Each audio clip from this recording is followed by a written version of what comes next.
A la que empiezas a contar que has desayunado, perfecto. Entonces empieza a funcionar el micrófono. Egunon, buenos días, ¿cómo estáis? Gracias por venir y por el aplauso improvisado.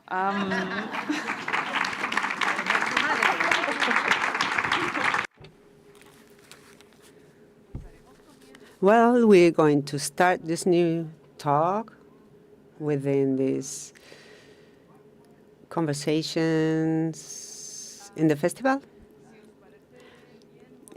If you agree, I'm going to read the premise of the roundtable that will be moderating from now on, because I think it explains really well the spirit of the conversation that we are going to keep.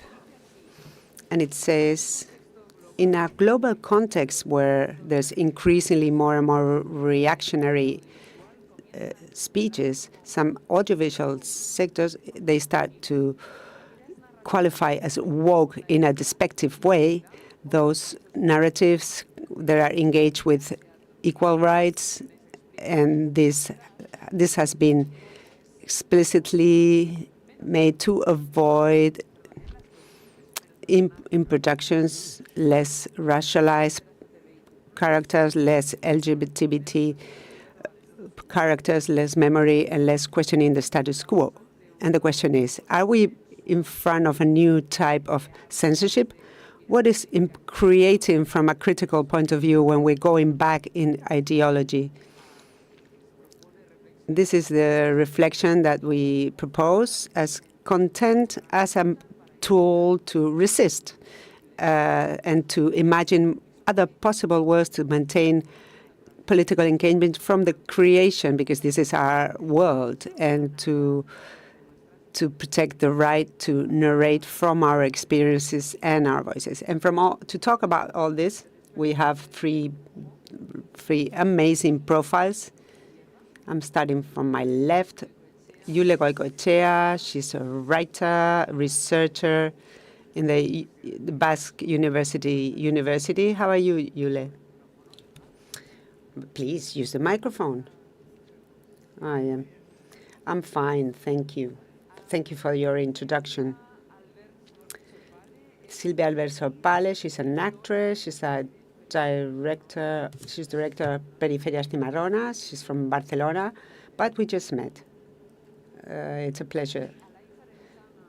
Yes, same here, thank you. Araitz Aranzana, she's an artist. She's the artist, for instance, of Cinegoa. She's a programmer in Finevid.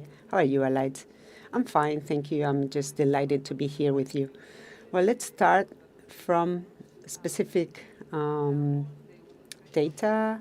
We're talking about retrospection, so we're going backwards, and of course we talk about the USA because it's the center of this imaginary of audiovisual. We think about Hollywood, but we don't live in Hollywood. We live in Spain. So let's talk about comparing the U.S. context and the Spanish context. Alaitz, this is a question for you. Well, I think it's interesting to compare it because despite being different context, to analyze the logicals of that are taking place these days in the USA is important because once we look at them, at least from my point of view, we can see that those logicals are generating also here. So those speeches are similar there and here. And this is, well, you were talking about wokeism and this discriminatory policy. Who are they discriminating? Well, there's a lack of freedom of speech. The control of hate speech is being camouflaged through censorship. And at the end of the day, this is what is flooding or is the excuse, from my point of view, or the speech they're using to censor productions, to change policies on platforms. And after all, we are suffering this, or in those contents are reaching us. So I wonder what is the percentage of contents we watch coming from there, and what are the politics that are expanding against diversity and dealing with these speeches in platforms in a generic way. So yes, I think this is the case, and comparing it and analyze it may allow us to generate some kind of resistance or to analyze how they can work. Yes, I would say yes, it is important. At the end of the day, this censorship is touching us too. Yes. When I was preparing the questions, this question precisely made me think. We are analyzing the results into 2024, and Trump arrived in 2025. So this setback, it doesn't have as much to do with Trump and his policies, but with other logics.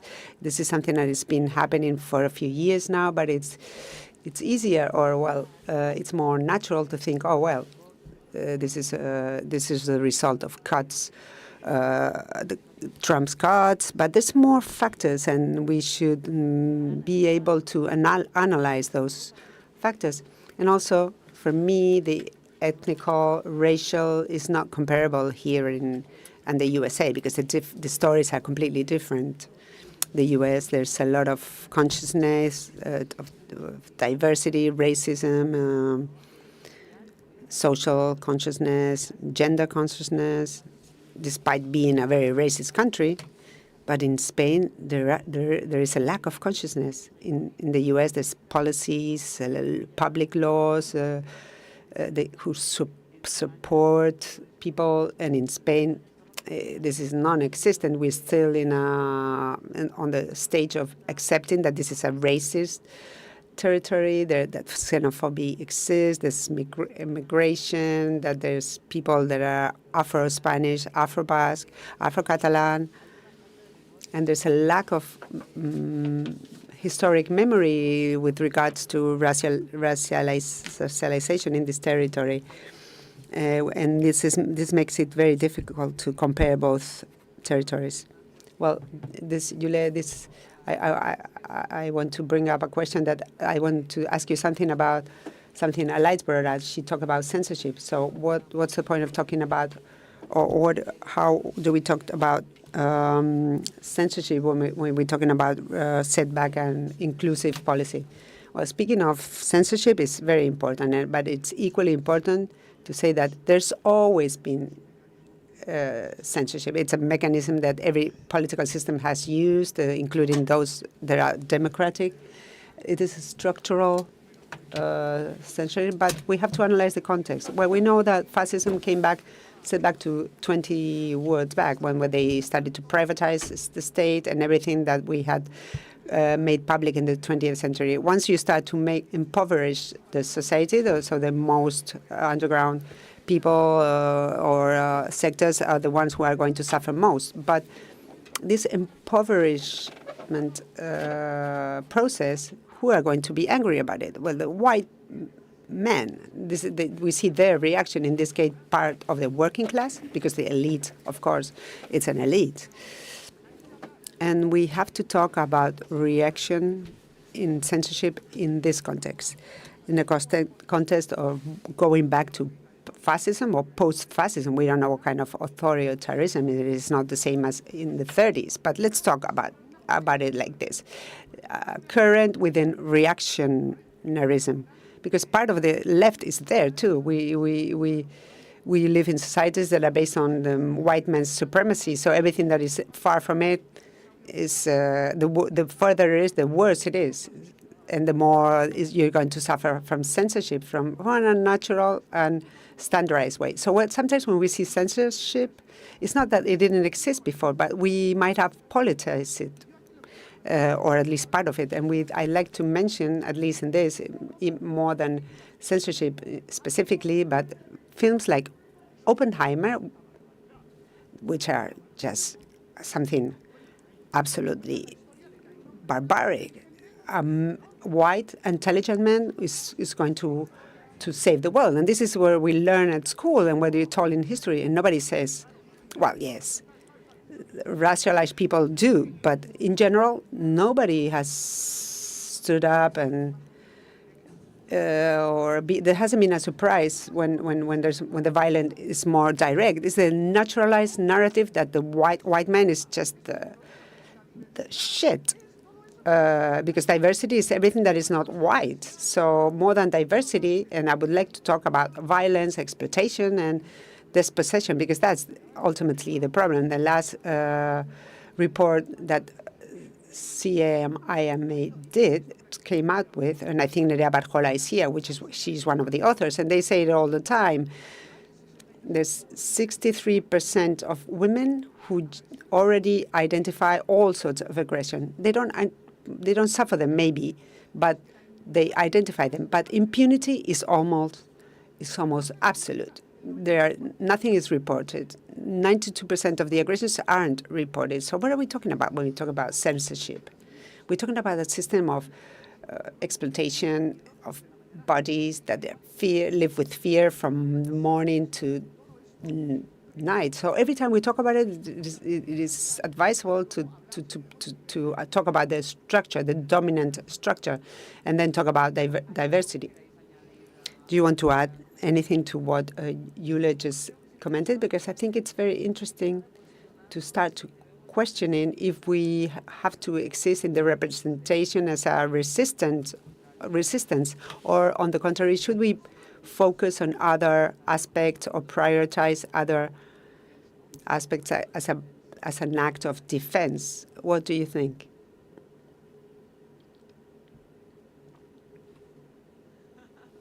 Go ahead. No, you go ahead. Okay. I think, yes, it is necessary to keep insisting in representation, because if not, we're going to constantly be forgotten. And representation of racialized or women, racialized people, or people with diversities, it's a perfect tool to fight against fascism.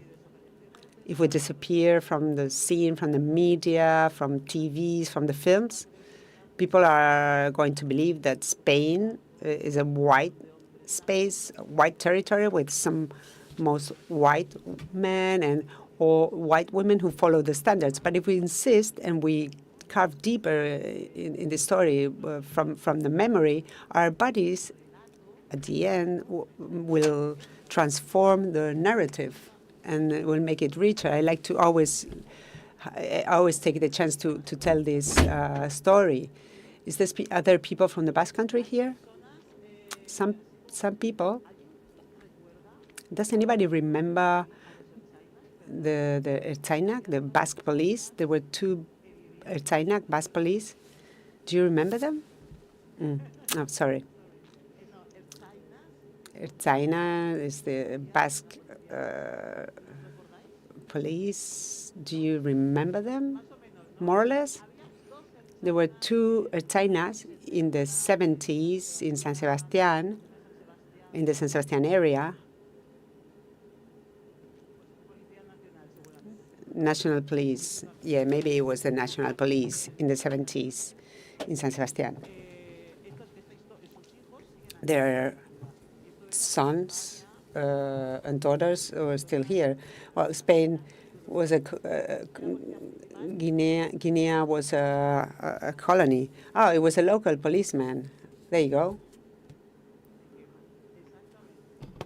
Yes, exactly. So this story hasn't been told like many others, and this make that black people, they seem to just have arrived, and this is not true. So that is why it's so important to insist and to introduce our stories in this narrative, because at the end it's a way to dismantle hate speeches and hatred, just introducing the presence of these diverse people. Yes, I absolutely agree with you. The representation is very important because somehow it makes it legitimate. If you see yourself represented in a complex way without falling into cliches, it is important.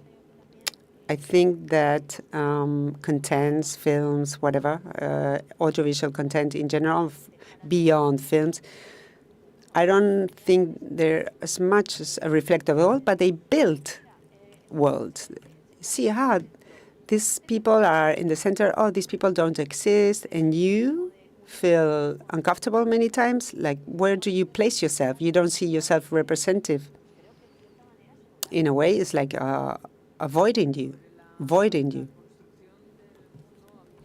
The structure of the world, I'm interested in that from the language that manages the speeches around what we consume, audiovisual, or from my point of view as a journalist, I am interested in the way we deal with representation in the media, and I have the impression, and I like to share this with you and contrast it. Have we abused of the term feminist from the media to speak about films or cinema and series? And what are the consequences of this? Have you thought about it? What do you mean, please? Yes, precisely. I have the impression that the word feminist has been used from media that are placed on the center, on the right. Well, we know that center is a very vague concept. It exists, but I think it is vague. In a way, they can have devaluated the label and the visibility of feminism itself. So, and I wonder how could we repair this, also to be aware of it, and then repair, to rebuild a term that has been used to sustain this representation as. Because it is a representation, and it gives a name to all the efforts that we do from the creators in this hall to create representation for feminism. Do you agree with this? Is this a reality, or am I just making up a story? Yes, you're right, but it happens in general with socialism or with social fights, communism, anarchism. Now with feminism, it will happen with trans fight. When a fight is being socialized and it reaches to introduce, it manages to introduce and being mainstream. It makes it to normal lives, not to just underground subaltern alternatives. Part of this fight is domesticated, because a radical fight can arrive to society in general, because society is very moderate. Society in general is, everybody has to make it to the end of the month, and this is what happens. So when we achieve, when it is, everybody talks about, it is normalized, when the term feminism is normalized, well, something is achieved, and there is some kind of success, or even a big success, because if we hadn't made it, we had never been able to make so many women angry, and this has been made through the term feminism. But the fight is going to be constant against institutions who want to possess us. In a way, it's good for them to use this. The term has been introduced, and there's a lot of people who are afraid of not appearing as feminists, and this is important for men. But while this is achieved, some autonomous movements, and when I speak of autonomous movement, I mean not only feminists, so feminists in audiovisuals, in factories, etc. They still have to be radical to be radical, because radical are minorities, but these are the minorities who makes change in society. And the LGTB fight is the same. Soon we'll have non-binary, trans people absolutely standardized, and they'll probably reproduce the system of domination. But we have achieved something by doing this. We've put the trans reality on top of the table. So every political fight has these two double dimension. They will try to make themselves effective, but we still have to stay radical when they've done that. We enter in an era where the work has been done correctly, but Well, now we're going to have to think how to maintain this radicality in all dimensions of society, audiovisuals included. Me gusta mucho. I like that. I like that a lot. So it's good to have this pink feminism. A pink feminism that it's a bit old-fashioned. All of us, empowered women, the invisible ones until the end. This pink feminism is the sign of good health of feminisms in general. Well, it depends how you look at it. In part, it's true, but I do agree with Yule.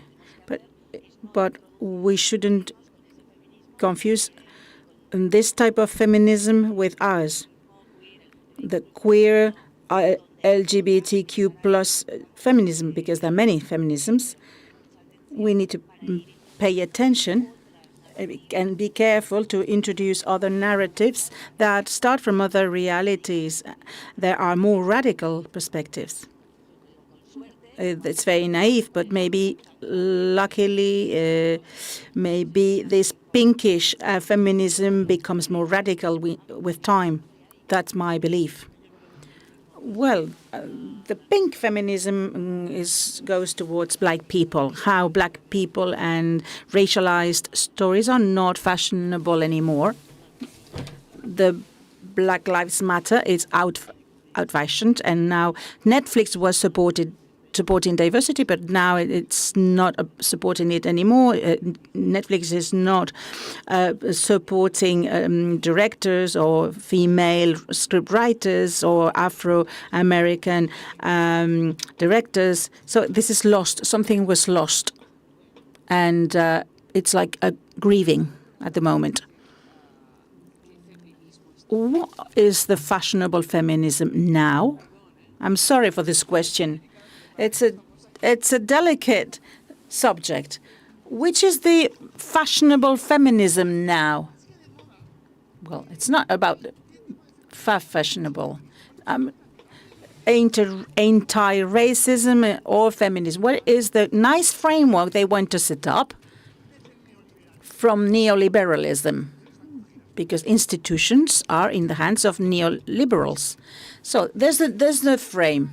If this is fashionable amongst left-wing people, there are pears, there are apples, and there are carrots. Women, men, white, black, queer, etc. This is not the framework of diversity. For us, there is a trap. This anti-racism, this feminism is too soft. It's a step forward. I don't say it. I don't say that there are no apples, pears, and carrots, but there are that we have always had carrots and Afro-Basques and Afro-Catalans. The problem is the narrative and the framework. This is the third wave, and it's 20th century. Men and women are not like apples and pears, and apples don't need apples to exist. But this is a very important concept. But then there's another, the mushroom framework, the world of diversity. Women exist because men exist, and white people exist because there is racialization. Because sex or race is not a gene. Well, apples can exist without pears or carrots, but white and black people, men and women, cannot exist without the others. We are the autonomous radical feminism. It's not going to be fashionable. We need to understand that men and women are not born like that. We become men and women. It's not like pears and apples. Men and women are a consequence of power relationships. Colonialism, racism, patriarchate. Peras y manzanas. This is not pears and women and apples, sorry. What is easy to understand from a clear position, it's diversity is fantastic, but we need to go somewhere else. So what is being judged is the existence of white men and the systems produced by that power. It's not about pears or apples.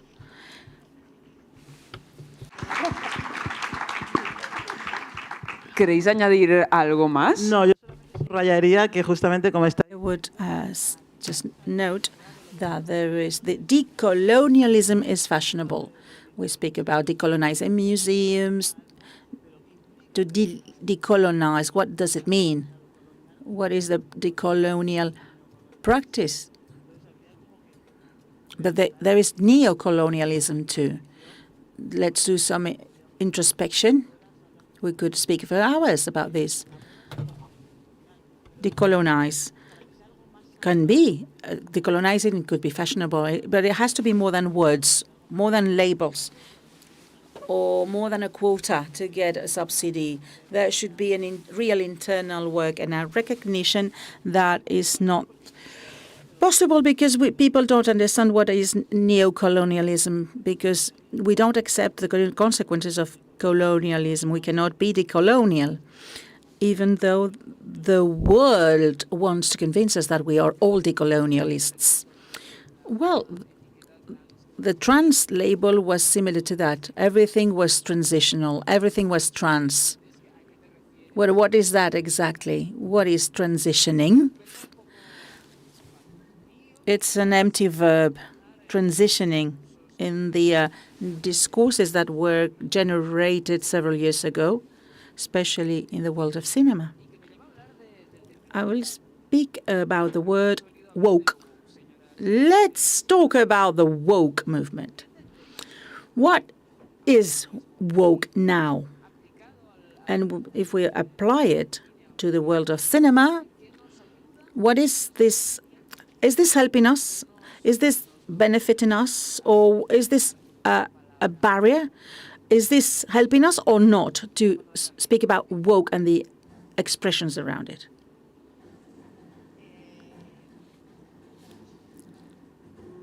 I don't know. Not easy.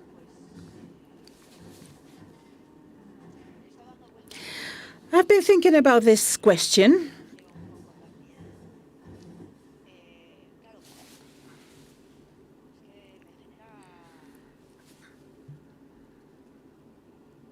It's disturbing. I don't know how to answer. It can help us. I don't know, but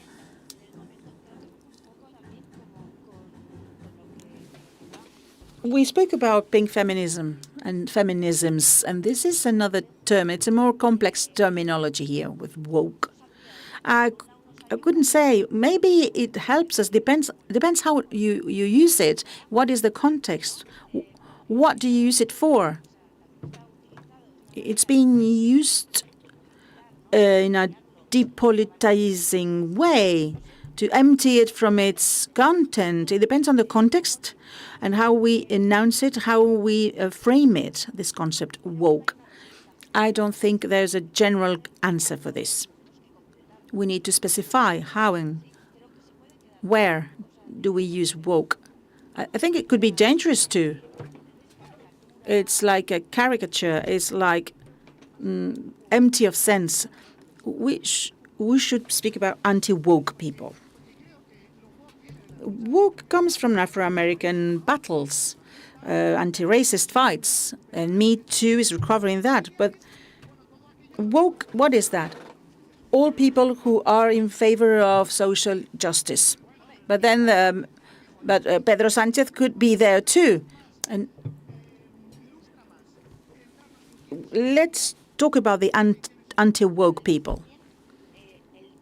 The term, as we received it here, it comes from anti-woke people. It's like an insult.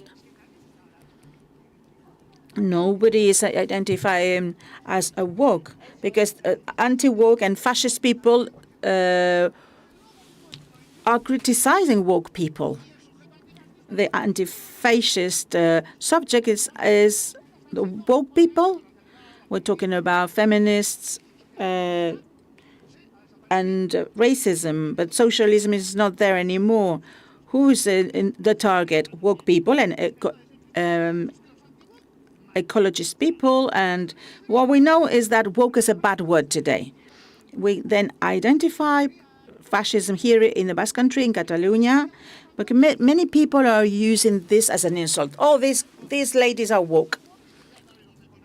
Well, you know where this person is, politically speaking. Another avenue to identify anti-woke or proto-fascist, they like to speak about identity policies. When we speak about diversity, they want to speak about identity policies. This is linked to representation and to the debates that took place in the US around representation in a society which is not white, and there are only white politicians. Again, identity policies. If you say that feminism is not a fight, anti-racism is not a right fight, because there are all these woke things are just identity policies. They say all the fights, all the battles where white men are not protagonists are just identity fights.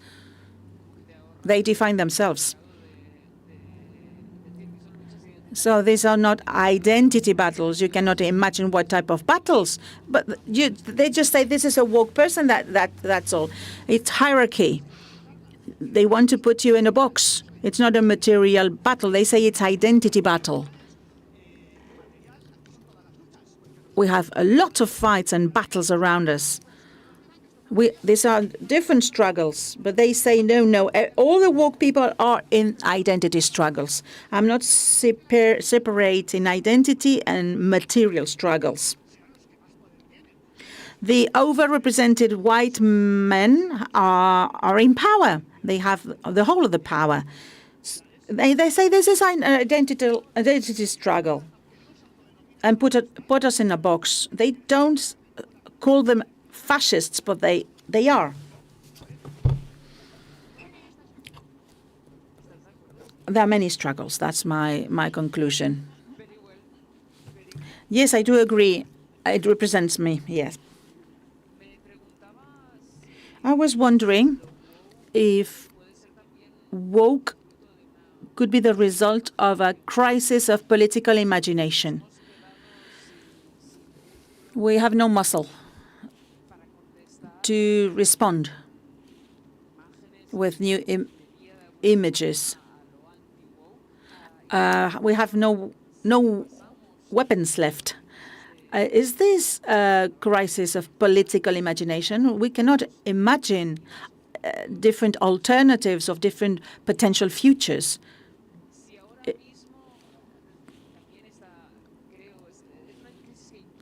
This is a crisis that comes out of my intuition, but I didn't think about it in depth. Do we accept this political imagination crisis? And whose crisis is it? Is it useful? Can we use it? This change process, can we use it in a way? Temarral. Sí. Claro, yo si pienso en...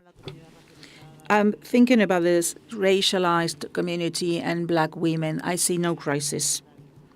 Just the contrary. Historically, black women have been reinventing themselves, seeing the situations that they had to face, facing political crisis. The result is all the collective actions that were carried out by black women. If there was a real crisis, I think it's the straight or cisgender white men who are crossing and having this crisis. It's their crisis. It's not ours.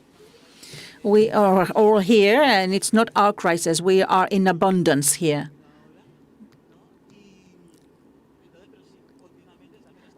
But we are responding to their needs. We will deal with this later on. We are thinking on their behalf. How can we solve their problems? How can we include these white men? Because they are reactionary. And there is something kind of we want to help them. But they are not leading the change. They don't want to participate as white men. Like little children, they are very cross, they are annoyed, and they don't want to solve the problem, and they don't want to evolve. And they break the dialogue. And once again, we women, how can we integrate them? How can we make them part of this new situation? It's their crisis. It's not our crisis.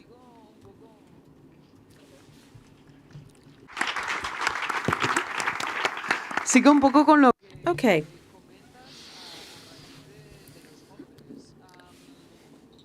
White men. Es que es Me encanta. In Spanish, hombres. That's the H with the sound. How we do relate with this type of men? They are at the center of this crisis, as you say. They are occupying the space, and they are trying to trap us. We cannot be independent from them. Can we just forget about them? Yes, we can be independent from them. Yes, I think it's possible.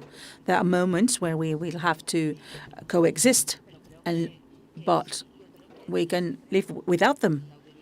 In the audiovisual sector, we can create, we can distribute and produce content and films where these white men, hombres, are not. But they are present all over the place. They are occupying all the spaces.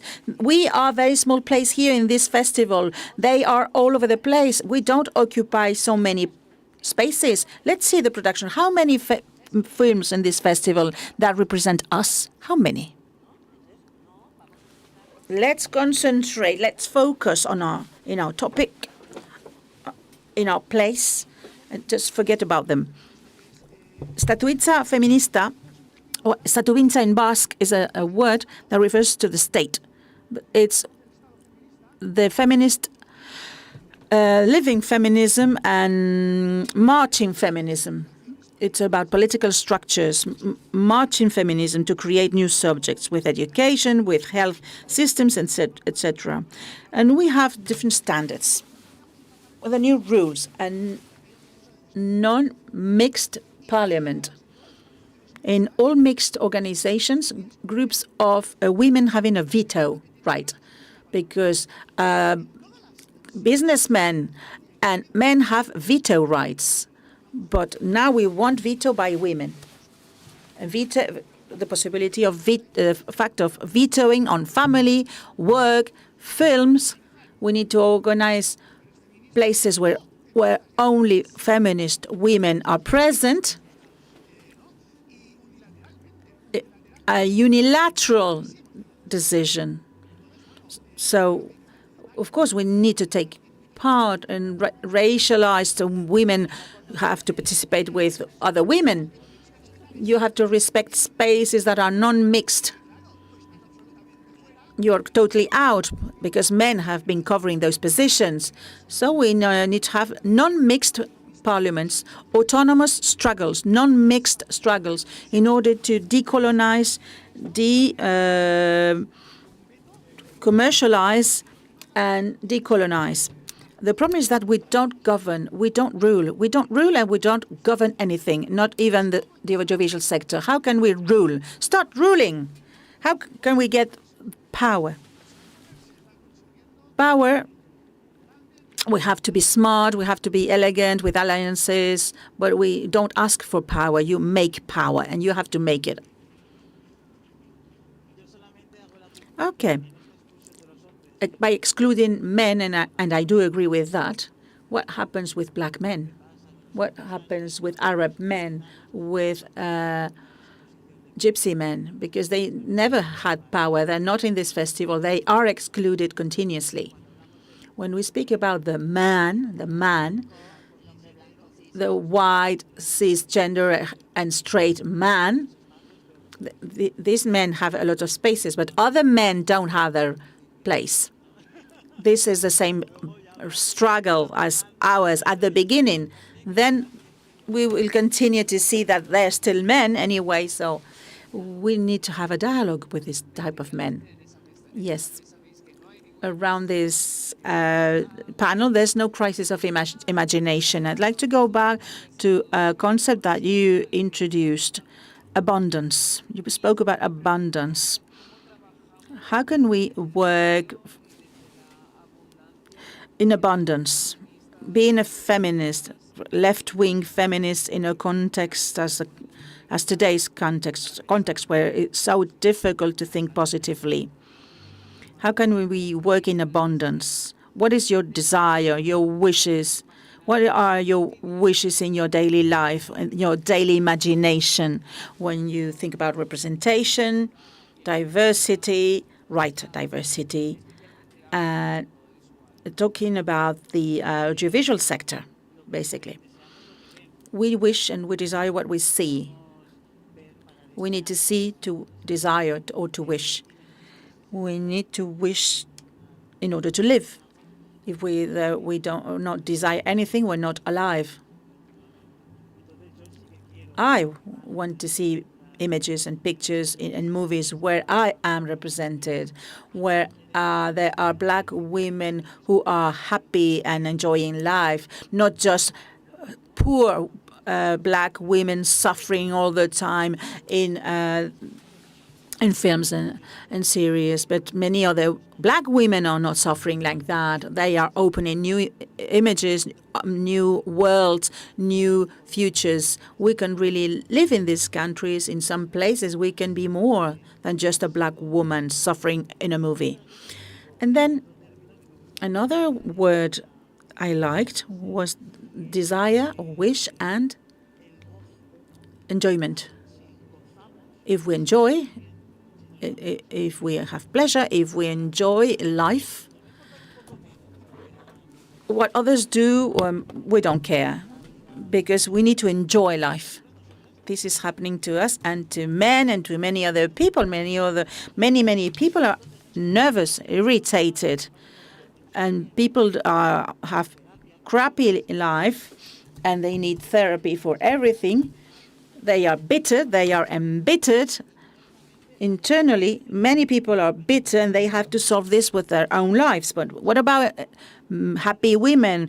We need, in the audiovisual world, we need to introduce enjoyment, pleasure, happy life, and have an experience of elevation. Everything is bitter now. The situation is very bad. But we need to elevate our souls to be happier with magic. Why not? Somebody spoke about stop the struggle and create magic. Do magic.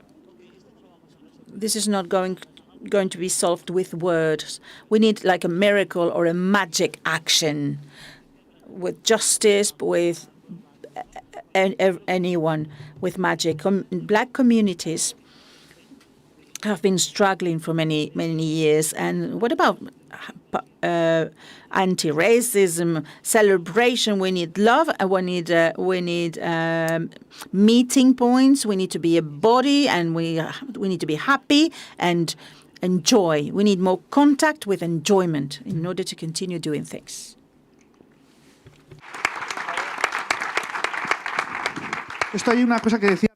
Well, Benedetti, who was also accused of, well, let's not mention it, he said that defending joy, defending pleasure around everything is like a political defense, because then they take your life away from you. So we have to defend pleasure and joy, because they are just constantly fighting and making us bitter. So because this system produces sick and bitter people. Yeah, let's de-binarize this protest and the joy. Somehow, let's make them closer in a way, as a means to be politically in the world. Yes, exactly. Yeah, of course. Or, yeah. So which is the role of comedy in all this? Because now we're seeing that the right is using memes and irony and comedy, the most bitter and sharp comedy as an attack tool, as a weapon. But the problem is not the comedy. The problem is who makes this comedy, and if this comedy perpetuates power or not, if this comedy makes us reflect, makes us think, and criticizes structural violence in the whole system. Comedy in itself it's a good tool, but it depends on who uses it and how it is being used. If it's to perpetuate exclusion and power, can you give me an example of it? Woof. Well, let's go deep into this. Oh, please help me. Well, for instance, speaking of when you told or the violence, or when they make a joke on you. I'm thinking about one, but it might be too harsh. I don't even want to mention it. I heard it on some talks with students, from cinema students. There was I heard some comments about, well, now it was a white man, and he said he couldn't introduce a scene in his film. I'm not going to mention it because it's really very offensive. And yeah, of course, people are annoyed, and it's a joke, a disturb. You're all very bitter, and this is an example of you can't laugh if it's perpetuating exclusion and violence, and also against always the same bodies, and you always acting in this expressing this violence. So in this sense, I think no, but. From other places, there are things that are being done humorously. They're using humor as a tool with feminism, and this is a humor that breaks with this kind of narrative and these speeches, and that's the humor that I'm interested in, that moves me, touches me, and it also helps me to laugh and to have a good time. Yes, well, it's typical. Privileged collectives, they separate humor and political ethics. Yeah, of course. Humor, like political ethics, like analysis, you have to do it from the bottom to upwards or in a horizontal way. And comedy, same thing, because 95% of comedies these days and 20 years ago are racist, sexist. It's horrifying to watch comedy. I see comedy and I think like, wow, what's happening with this society? This is what they call comedy. That's the problem, because humor, it's good to do humor, it's healthy, but from an ethical politic. Yeah, with the memes. A few days I came across a couple of cases that I'm going to show you. I found them. Well, what happened in Nepal? There's been a raising of the young people through social media, and they used memes to have an influence as a tool to fight, as a weapon. And it's wonderful with the One Piece flag. They used memes a lot, like as a political tool, and to de-virtualize a whole, and to break through a whole imaginary. And it's been beautiful, and wow, how powerful is the meme to bring all this generation together. And you would think that they're just sitting behind the phone on the social media and they're going to do nothing, but yeah, they can really be very effective. And then the Afro Collective, they posted something about Groyper. It's the first time I heard this term. There's cyber activists, trolls, incels, and supposedly they're believed to be responsible of the killing of the murder of Charlie Kirk. So they use memes too. So now in memes, they're there for everyone to use them, and they can use to just bring states down or to perpetuate a system. I'm going to open the microphone to the public with the following question. So if you have any question, any suggestion, comment, compliments, what else can they say? Poetry, a contract. Yeah. Or if you want to tell a joke, why not? You can simply raise your hand. There's a microphone in the room, on the floor. We have we see a couple of questions coming up.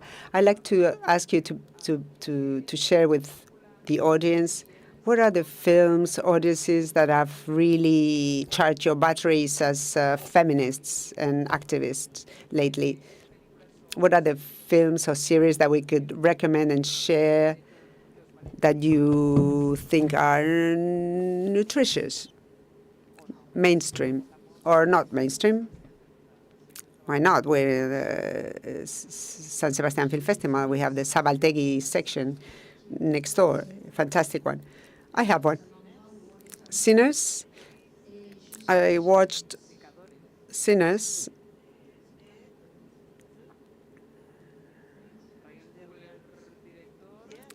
Directed by Ryan Coogler, Michael B. Jordan, and Wumi Mosako. And I saw it in New York. I had the opportunity of watching it in New York. It's a very amazing film. It's a world of terror. They say it's gothic, but it's Afro-futuristic. It's a musical. But the most powerful thing I found in all the different levels in that speech, it's not as feminine as it could be, but it's Black power, which is also important. And also I found very, very interesting and really encouraged me. I watched it twice in a theater, and the theater in the U.S. is not cheap. But they were full, and everybody was saying, oh, I've watched it 3 times, I watched it 4 times. People watched it repeatedly. And then they commented it, and the box was amazing, and this way of making film is a film of diversity with Afro-American characters, Asian, and it was a total success in the box. So the way the story is told and what it stirs socially and what the conversations that are generated after watching this film. I loved that film, absolutely. A film that has really touched me, and also because I met the protagonist, Bridget Planet B. I don't know if you met it. It's a complex film. It made me discover transecology, a book that I'm researching on now. And it states a very revealing look about everything that is ecology, queer, to finish with this binarist explanation of biology and the world. And since then, I'm constantly searching. There's a exhibition here, and it has me given me joy. I've really enjoyed it, and it has activated something in me that I like. And like I say, it's open to, other worlds are possible, and to open a door that just activates you and makes you think, let's look at it from a different perspective. And it mustn't make me bitter. It gives me hope because, okay, so what I've read up to now has a second reading, or you can read it in a very different way, or many different ways that are very rich and give us hope.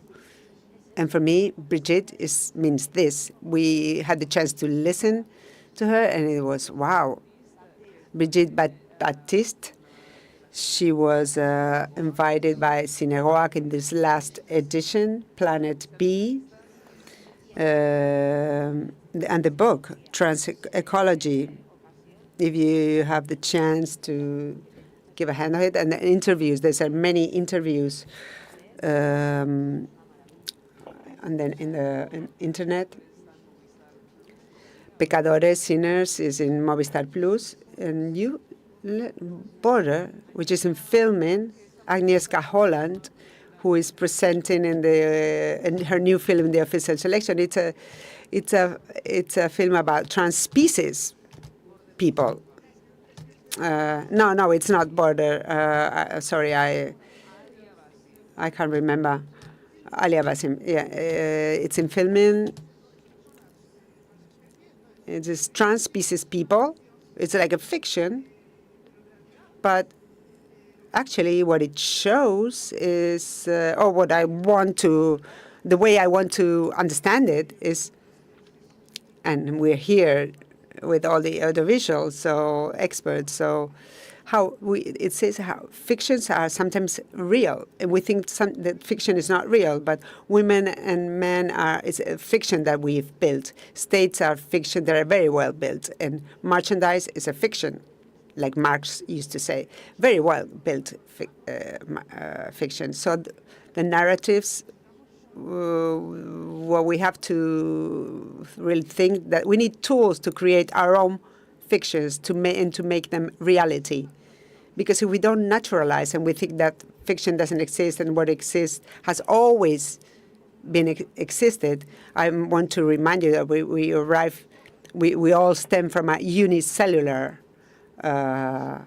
being, and we've come here through narrative. Biology has been transformed according to a narrative, and this is basic biology. So it is very important to know that what we do, either fiction or reality, but it's reality even when it's fiction. It's not a crisis of imagination. It's a power crisis. We don't have the power to go ahead and to move on and to carry on with other audiovisuals, but a reality that is composed of other fictions. So once again, fictions are very real, and let's take fiction very seriously. Border by Ali Abbasi, which is available in filming. I'd like to add mine because I have a microphone, so I have the chance. I love, we're all going to the World's Fair. James Chamberlain, who was in Tabaltegui's section last year, first feature film, and that speaks about internet at a comfortable place, a place where people can meet each other, or people can know things that don't have a name, or people with whom we couldn't possibly have a dialogue if it weren't for this soft space that is the net. And we always look at it from the location and as a cold space. And I think that we still can claim it from intimacy and to be a teenager and be watching videos at 3 a.m. without no censorship whatsoever in YouTube, for instance. So this is my recommendation. We all go into the wall. I'm sorry, I can't tell you where you can watch it. You can probably find it on internet and also filming. But also you can download a bootleg, because this is how this film about no unlimited internet should be watched.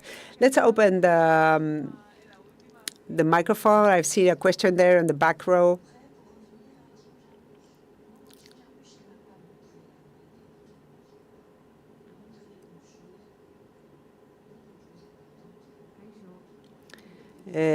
Hello.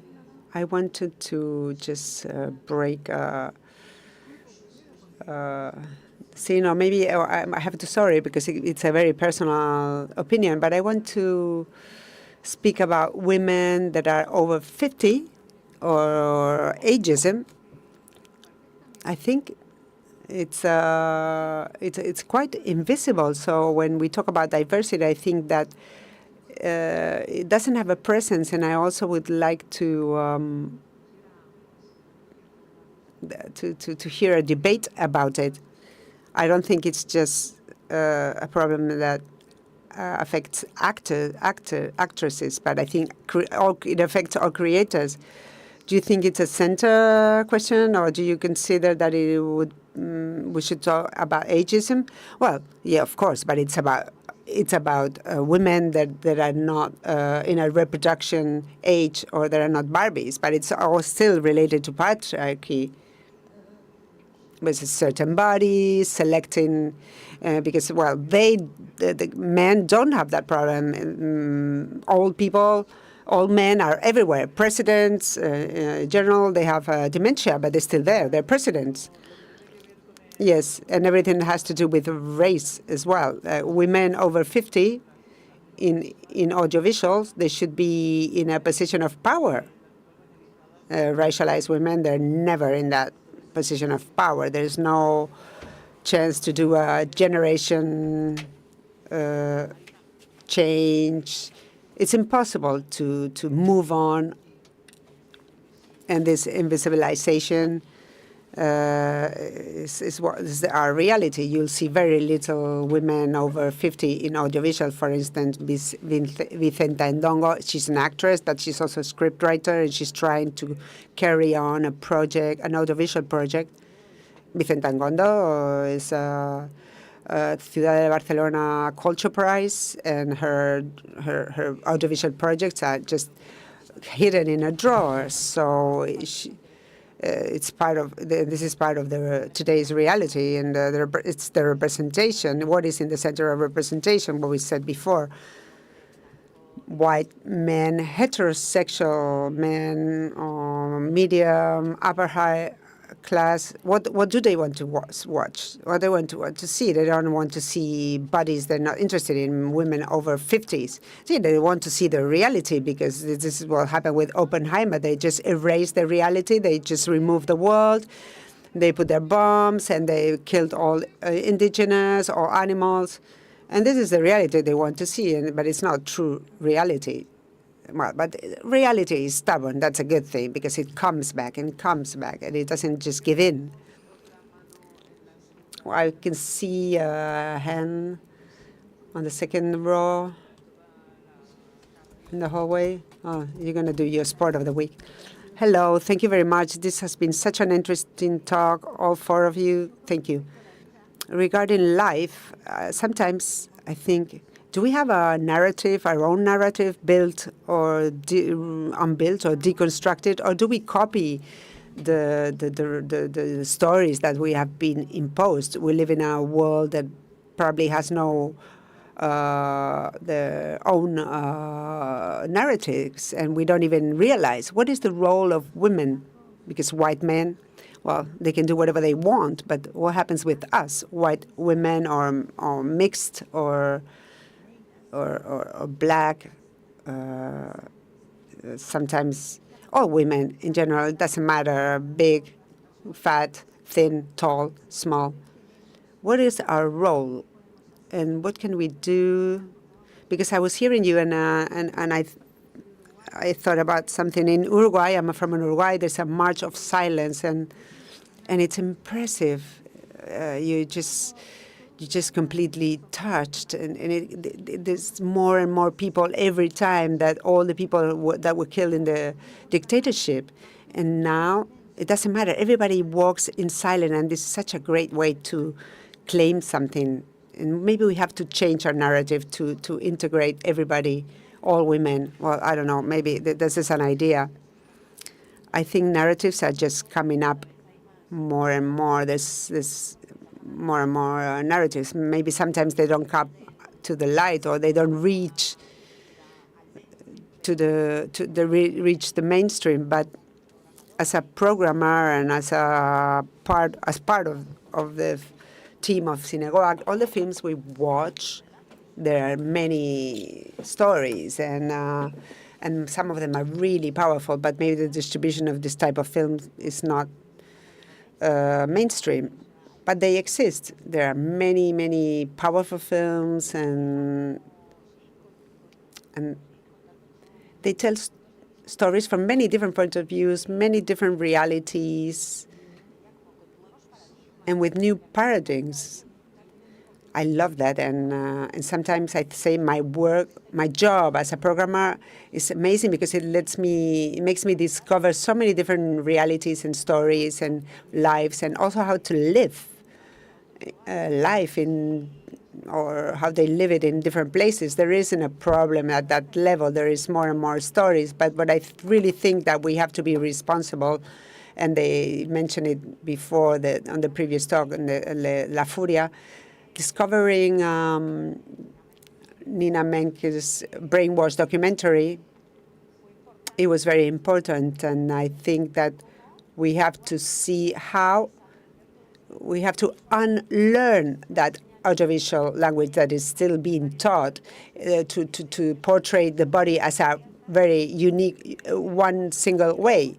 It's a debate that should be open in all cinema school, because they have to learn to stop repeating it, because you come from there and you keep repeating takes, and they talk about how they design the light and the takes, and they're talking about the culture of rape, if I can say this. So we have to pay attention to this and how we build the films. This is my opinion. Maybe I would include not this narrative, this how this story has been told. This mainstream narrative is just invading or polluting the way we tell stories. Black women, racialized women in general. And first of all, the pain is there. There's a story of pain and vindication, and that's the ground story of black people, slavery. But that's not true. Story of black people goes way back. The pharaohs, Egypt, the Mali Empire. But the story that is being told continuously is linked to the slavery through the Atlantic and to put whiteness in the middle of our story. Of course, we need to tell the story many, many times from our point of view to start telling other stories that also have to do with our ancestors, with our grandmothers, and all these stories about magic and stories that have to do with the continent, of Afrofuturism, to break this trend to make the story of black people in the origin in slavery, and we keep fighting at all levels, in all spaces, and maybe the people, it reaches one people or two people, but who is the people who decide how the story is going to be told? The people who will buy a story when we write a script or when we release a film or when we ask for a budget. This insight.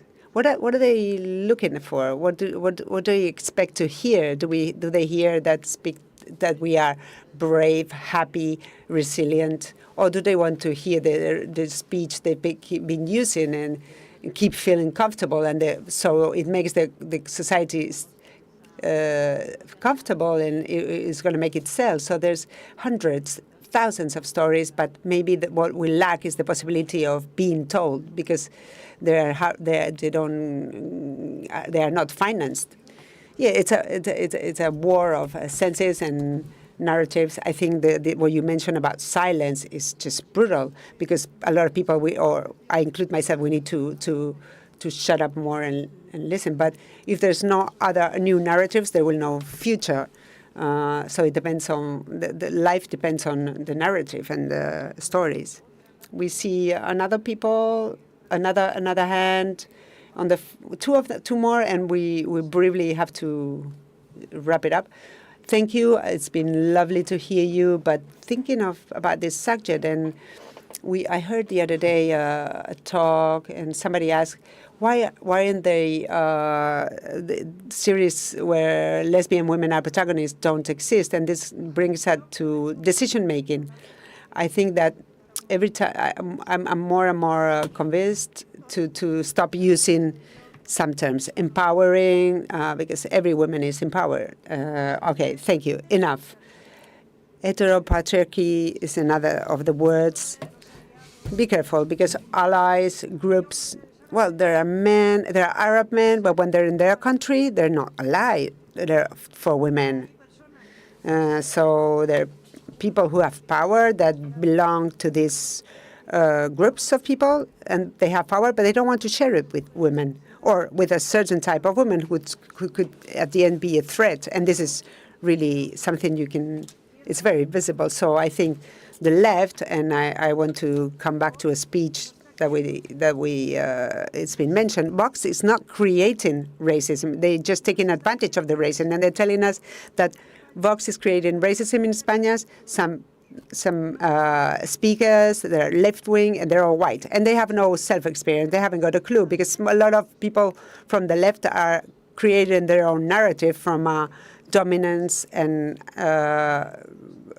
reality, that not knowing the reality. So let's please think about who is telling the stories, who is delivering the narrative. But this speech from the left, I know that everything when we watch it, we're seeing is just so horrifying that it's very difficult to assume. And this should also be a reflection, because a man that could belong to a diversity group is not an ally if he doesn't really believe in women that could have be in a position of power, because you can talk about many subjects and aim many things, but I think the left really has to make a deep reflection on this subject, because it's not necessary. Diversity doesn't necessarily equal opportunities for women and equality. I wanted to just mention this. Thank you. Do you want to add something, Yule? Are we on a rush, or are we waiting for this next question? Yeah, it is worth answering this. Yeah, it's more complicated than that, because there's a lot of white racist women. So the left can be racist and sexist. Yeah, let's go back to what, because we are in a supremacist regime, and this has a lot of different layers. If you look at the statistics, or you do statistics about income, and because of course it's related to the power of money. White men are always on top, but then there's a lot of other groups on the scale down, and we're not on the third wave where women on one side, men on the other side. Everything is really clear. It's much more complex than that. So the allies of all genders will always be dependent of their political position. It doesn't matter what their origin or what they have suffered in love, which is something to consider, but how they project towards the future, because we all will be stuck in identities. Oh, I suffer because I'm black, or I'm poor. No, this is not going to take you nowhere. We have to understand the systems of domination. We have to understand that it's all a matter of social classes, collective groups. Yeah, of course, social classes that have been built, and within this complexity, many times, like you say, there's matters that are very urgent, but what is urgent is not always what is important. So we have to know how to gauge all this. Now, the urgent is tanks. We're going to see tanks in here. So, okay, let's take positions and alliance and do some alliances. But what is important is to cancel these systems that are all constantly creating a new racialization. Well, we've talked about ageism, but we also have those who are not men and no women. They're not white. They're not black. So yeah, of course, let's think about how complex this is without forgetting what we have in front of us. Yeah, feminism always from different perspectives. Sarah has really said very wise words about it. I don't know if we have time for a last question, but I invite you to talk with them in person when we finish this. And I'm really thankful to all of you for being here. And please, let's give a round of applause for our guests today, our speakers that are here with us. Let's go on. Let's move on to the next talk. We're going to leave the room? No, we're not. Okay, great.